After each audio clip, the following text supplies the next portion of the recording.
آپ اپنی مسجدوں کے اماموں سے جا کر کے پوچھئے کہ اسلام کی پہلی باضابطہ دعوت کوہ صفا کے بعد میں کس کے گھر میں ہوئی ہے؟ جو جناب ابو طالب کو مانتا بھی نہیں وہ بھی یہ کہنے پر مجبور ہے کہ اسلام کی 3 دعوتیں 3 دن حضرت ابو طالب رضی اللہ تعالیٰ عنہ کے گھر میں ہوئی تھی۔ تو حضرت ابو طالب کے گھر میں 3 دن دعوتیں چلتی رہیں۔ آقا علیہ الصلوۃ والسلام جناب ابو طالب کے گھر میں 3 دن تک لوگوں کو اسلام کی طرف بلاتے رہے۔ اب مجھے بتاؤ کہ جس کے گھر میں اسلام کی دعوت دی جا رہی ہو، کیا وہ شخص اگر اس مذہب کو نہ مانتا ہو، اس نبی کو نہ مانتا ہو، تو کیا اپنے گھر میں اس طرح کی مجلس کرنے کی اجازت دے گا؟ جناب ابو طالب نبوت کے جلوے 40 سال کی عمر میں نہیں دیکھ رہے تھے، بلکہ رسول اللہ جب دنیا میں تشریف لائے تھے تبھی سے حضرت ابو طالب رسول اللہ کے مبارک چہرے میں نبوت کے جلووں کا دیدار کر رہے تھے۔ سبحان اللہ۔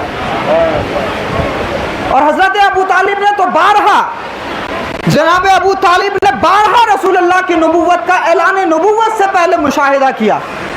اور آقا علیہ الصلوۃ والسلام سیرت کی ساری کتابوں میں لکھا ہے کہ حضور کی مبارک عمر ابھی مختصر ہی تھی، 9-10 سال کی عمر رہی ہوگی۔ تو آقا علیہ الصلوۃ والسلام تجارت کے ایک قافلے کے ساتھ میں شام کی طرف روانہ ہوئے۔ حضرت ابو طالب بھی وہاں پر موجود ہیں۔ شام کی طرف ایک قبیلے کے ساتھ میں تمام لوگوں کے ساتھ میں تجارت کے لیے روانہ ہوئے۔ تو جب ایک مقام پر پہنچے تو وہاں پر ایک عیسائی راہب تھا جس کا نام بحیرہ راہب تمام سیرت کی کتابوں میں موجود ہے۔ تو جب بحیرہ راہب نے دیکھا کہ ایک قافلہ آ رہا ہے تو اس نے عجیب منظر دیکھا، اور اس نے جب دیکھا کہ ایک شہزادے اس قافلے میں موجود ہیں تو ہاتھ پکڑا، اور ہاتھ پکڑ کر کے ان کو لے گئے۔ تو انہوں نے اپنی کتابوں میں جو نشانیاں پڑھی تھیں آخری پیغمبر کی وہ ان کے اندر یعنی ہمارے آقا کے اندر دکھائی دی۔ تو جناب ابو طالب سے کہا، حضرت ابو طالب سے کہا کہ اے ابو طالب، یہ بچہ کوئی عام بچہ نہیں ہے، یہ بچہ کوئی عام بچہ نہیں ہے، یہ اللہ کا نبی ہے، یہ اللہ کا پیغمبر ہے، یہ نبی آخر الزمان ہے۔ حضرت ابو طالب نے پوچھا کہ تم نے کیا دلیل دیکھ لی، کیا ثبوت ہے آپ کے پاس میں؟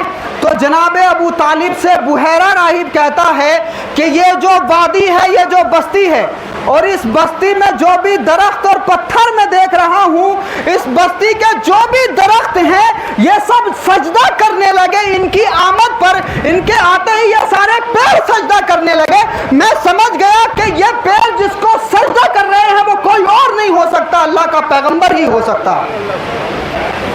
تو جب بحیرہ راہب نے یہ بات بتائی تو حضرت ابو طالب نے بحیرہ راہب نے ایک بات اور کہی کہ یہودی ان کی تلاش میں، اگر یہودی ان کو دیکھ لیں گے تو ان کو قتل کر دیں گے، یہودیوں نے اگر ان کو پا لیا تو وہ ان کو قتل کر دیں گے۔ جناب ابو طالب سے بحیرہ راہب نے کہا کہ آپ ان کو واپس لے جائیں تاکہ ان کی حفاظت ہو۔ اب مجھے بتاؤ کہ اگر جناب ابو طالب نے اس بحیرہ راہب کی بات کو نہ مانا ہوتا تو وہ آگے کی طرف اپنا سفر کرتے یا پیچھے کی طرف لے جاتے؟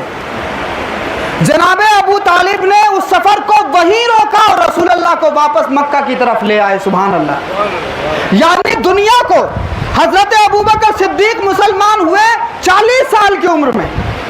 حضرت خدیجۃ الکبریٰ نے رسول اللہ کے جلوے دیکھے جب حضرت آقا ہمارے آقا کی عمر مبارک 25 سال تھی۔ یعنی تمام دنیا تب مسلمان ہو رہی ہے جب رسول اللہ 40 سال کی عمر میں اعلان نبوت فرما رہے ہیں، لیکن یہ وہ ذات ابو طالب ہے، یہ وہ حضرت ابو طالب ہیں جنہوں نے پیدائش میں بھی نبوت کے جلووں کی زیارت کی ہے اور 8 سال کی عمر میں بھی نبوت کے جلووں کا دیدار کیا ہے۔ سبحان اللہ۔ تو یہ حضرت ابو طالب۔ اور آپ کو ایک اور بات بتاؤں، بار بار آپ نے یہ حدیث پاک سنی ہوگی، آقا علیہ الصلوۃ والسلام نے فرمایا لا یؤمن احدکم حتی اکون احب الیہ من والدہ وولدہ والناس اجمعین۔ تم میں سے کوئی بھی شخص اس وقت تک مسلمان ہو ہی نہیں سکتا جب تک وہ اپنی اولاد سے زیادہ، اپنی جان سے زیادہ، اپنے مال سے زیادہ مجھ سے محبت نہ کر لے۔ حضور نے فرمایا کوئی بھی شخص تم میں سے مسلمان نہیں ہو سکتا جب تک مجھ سے اپنی اولاد سے زیادہ پیار نہ کرے, اپنی جان سے زیادہ پیار نہ کرے, اپنے مال سے زیادہ پیار نہ کر لے. ارے اس حدیث کی تفسیر اگر کہیں دیکھنا ہو آپ کو تو جناب ابو طالب کی زندگی میں دیکھیے.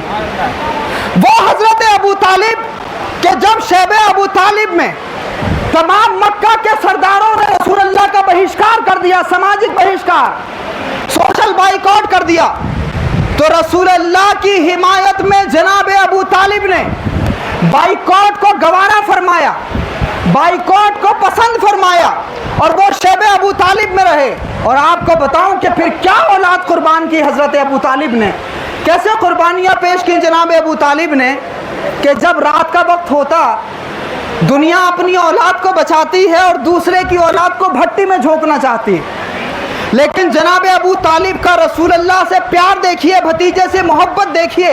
اعلان نبوت کے بعد میں بہشکار ہو گیا رسول اللہ کا اور پورے خاندان کا, جو بھی مسلمان ہو چکے تھے. تو جب شیب ابو طالب میں رسول اللہ موجود تھے, تو جب رات کا وقت ہوتا, سونے کا وقت آتا, تو حضرت ابو طالب رسول اللہ کے سونے کی جگہ کبھی علی کو لٹاتے, کبھی جعفر کو لٹاتے, کبھی عقیل کو لٹاتے, کبھی طالب کو لٹاتے.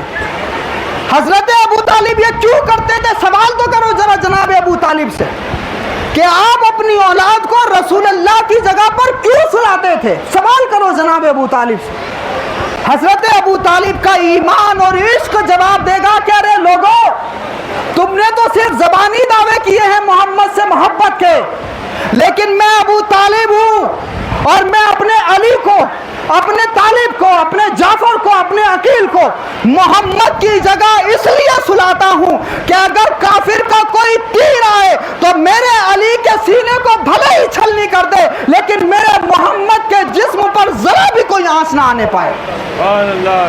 اس لیے جناب ابو طالب نے اپنی اولاد کو رسول اللہ پر قربان کرنے کے لیے وہ قربانیاں پیش کی ہیں.